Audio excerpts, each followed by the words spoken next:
أهلا بيكم. حلقة جديدة في قصة مصر الجميلة الطويلة اللي بنعرف فيها قصة أجدادنا. بنوا مصر إزاي وبنوا حضارتهم إزاي سبقوا الدنيا كلها في كل مجال، ما سابوش مجال في العلم ما تركوهوش. بنشوف قد إيه كانوا في منتهى الدقة، في منتهى النظام. النهاردة إن شاء الله هنتكلم عن الملك ني نتر. ني نتر ثالث ملوك الأسرة التانية.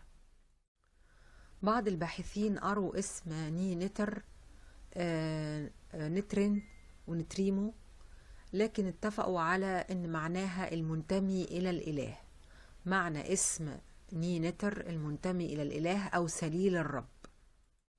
عندنا ادلة بتأكد حكم الملك دوت وبتأكد على وجوده ني نتر، هنذكرها طبعا. ابرزها حجر باليرمو، واحنا قلنا ان حجر باليرمو من مصادر التاريخ المصري القديم. حجر باليرمو ذكر ان فترة حكمه تتراوح بين 20 و30 سنة. واحنا قلنا المرة اللي فاتت واللي قبلها ان اسماء الملوك الثلاثة الاوائل في الاسرة الثانية كان مكتوبة على كتف الكاهن حتب دي اف. وبعض الباحثين كان بيأكد انه الكاهن ده بيأدي طقوس بأسمائهم في معبد الإله بتاح بسقارة، بينما البعض الآخر كان شايف انه كان بيأدي طقوسهم الأخروية في معابد مقابرهم بسقارة، وإن لم يعثر على هذه المقابر حتى الآن. يعني إن الناس اتقسموا بين اللي شايف انه كان بيأدي طقوس دينية عادية في المعبد لانه كان موجود راكع، والبعض الاخر كان شايف ان هو كان بيأدي طقوس وقت ما هم ماتوا، طقوس دينية خاصة بالجنازة. لكن الكاهن ده هو اكبر دليل على وجود الملوك الثلاثة الاوائل، وده اخر ملك فيهم مرسوم على كتفه.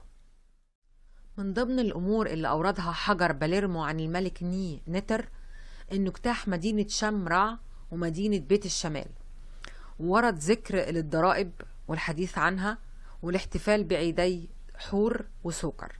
حور المقصود به حامل ملكية، سوكر المقصود به إله منف.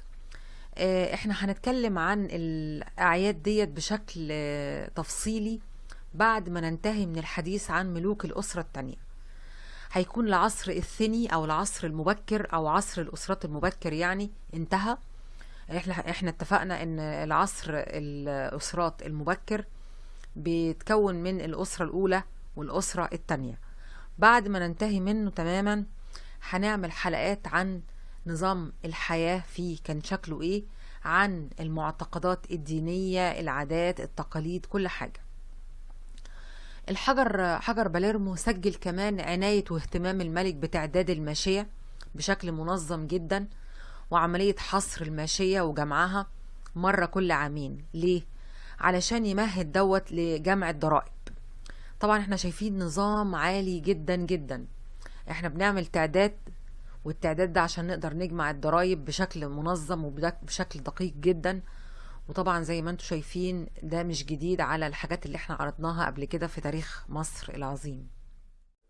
الدكتور سليم حسن في موسوعة مصر القديمة أورد أنه عثر لهذا الفرعون على بعض الآثار، وكان منها إناء للملك رع نب.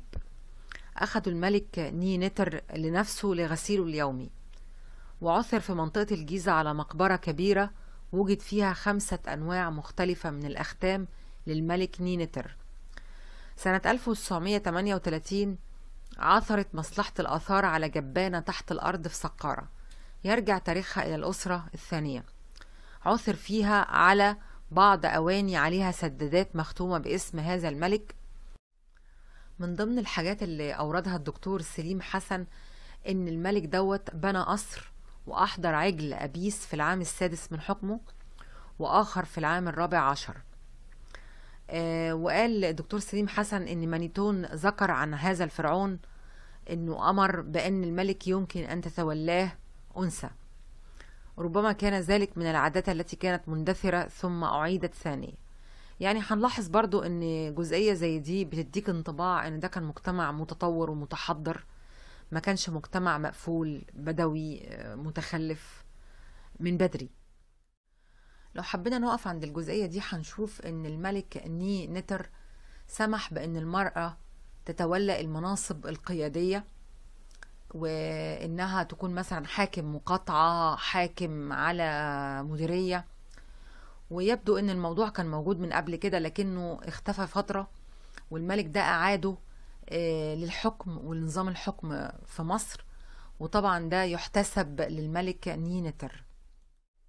من ابرز الاثار اللي تخص الملك دوت جزء من اناء للملك ني نتر اكتشف في قبر بير ابسن. وبير ابسن الملك اللي هو جه بعده خليفته، ورجح الباحثين انها الاناء ده ربما يكون جزء من معدات قارب الملك ني نتر. من اثار الملك ني نتر الخرطوش اللي احنا شايفينه قدامنا ده من قائمة ابيدوس، والخراطيش كلها جاية من قائمة ابيدوس. وقلنا ان القائمة دي زي حجر باليرمو بالظبط، هي احدى مصادر التاريخ المصري القديم. ان شاء الله في الحلقات اللي جاية هنكمل كلامنا عن ملوك الاسرة التانية. بمجرد ما هتنتهي الاسرة التانية هناخد مجموعة حلقات هنقدم فيها بعض المعلومات عن العصر الثاني او عصر الاسرات المبكر، المعبودات اللي ظهرت في العصر ده، النظام الاداري، جيران مصر، علاقتها بيهم، كل حاجة عنها. وهنا تنتهي حلقتنا، واترككم في امان الله.